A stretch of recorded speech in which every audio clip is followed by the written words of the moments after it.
आपका स्वागत है हमारे चैनल पर। आज हम लोग बात करते हैं अजातशत्रु के बारे में। लगभग 495 ईसा पूर्व में अपने पिता की मृत्यु के बाद अजातशत्रु मगध की गद्दी पर बैठा। बौद्ध ग्रंथों के अनुसार उन्होंने लगभग 32 वर्षों तक शासन किया, अर्थात 495 ईसा पूर्व से लेकर के 462 ईस्वी पूर्व तक। वह बहुत महत्वाकांक्षी और शक्तिशाली राजा था।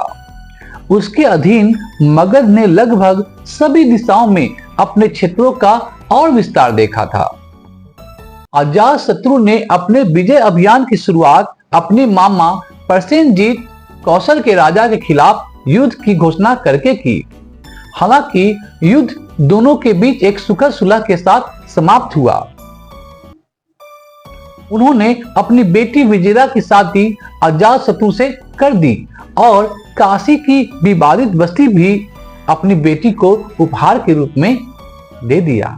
इस प्रकार अजातशत्रु ने अपने प्रभाव में काफी हद तक वृद्धि के साथ साथ काशी को अपने साम्राज्य में अस्थायी रूप से शामिल करके अपने प्रभुत्व का विस्तार किया।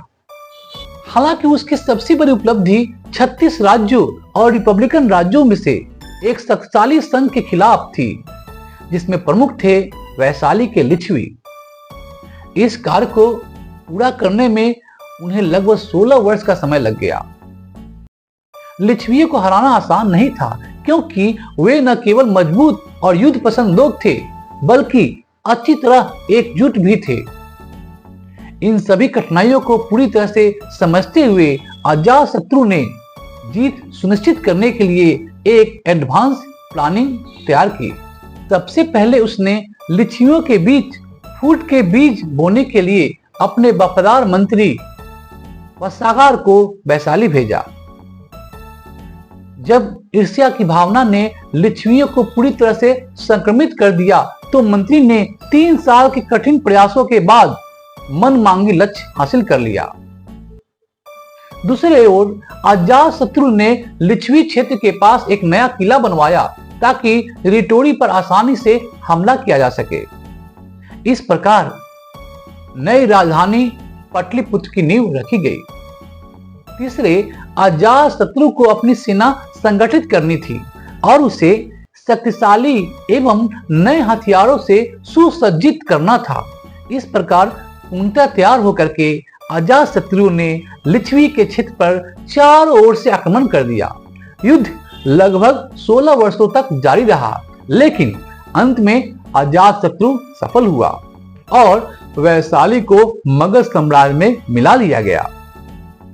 अवंती के राजा प्रद्योत को लिच्छवियों के विरुद्ध अजातशत्रु की सफलता के कारण उससे ईर्ष्या होने लगी, लेकिन वह उसके विरुद्ध कुछ नहीं कर सका, क्योंकि अजातशत्रु अब बहुत शक्तिशाली हो गया था। इस प्रकार अजातशत्रु ने अपनी विजयों से साम्राज्य की सीमाएं बहुत विस्तार किया। यह कहना थोड़ा कठिन है कि अजातशत्रु आस्था से जैन था या बौद्ध। इन दोनों धार्मिक संप्रदायों के ग्रंथ उन्हें अपने पिता बिंबिसार की तरह अपने अपने धर्म के अनुयायी के रूप में दिखाने का प्रयास करते हैं। आमतौर पर यह माना जाता है कि शायद उन्होंने जैन धर्म के अनुयायी के रूप में शुरुआत की थी, लेकिन बाद में उन्होंने अपनी निष्ठा जैन धर्म से बौद्ध धर्म में बदल ली। कहा जाता है कि अजातशत्रु बुद्ध के पास गया और उसने अपने पिता की हत्या का दोष स्वीकार किया और वादा किया कि वह दोबारा ऐसे जघन्य अपराध में शामिल नहीं होगा, और सांत्वना की भीख भी मांगी। अजातशत्रु की इस यात्रा का स्मरण बरहुत की एक मूर्ति में किया गया है। बाद में जब बुद्ध की मृत्यु हो गई, तो कहा जाता है कि अजातशत्रु तुरंत कुशीनगर पहुंचा और उन्होंने बुद्ध के अवशेषों में से अपना हिस्सा मांगा और उन्होंने उस पर एक सुंदर स्तूप बनाया। अजातशत्रु द्वारा बौद्ध धर्म के लिए किया गया सबसे महत्वपूर्ण कार्य प्रथम राजगृह में बौद्ध संगति लगभग 487 ईस्वी पूर्व को बुलाना था। इस कार्य के कारण अजातशत्रु को बौद्ध धर्म के इतिहास में सदैव याद किया जाएगा।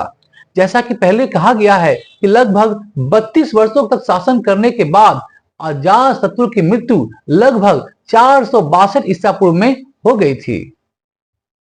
तो यह था वीडियो। अजातशत्रु के बारे में। आशा करता हूं वो आपको अच्छा लगा होगा।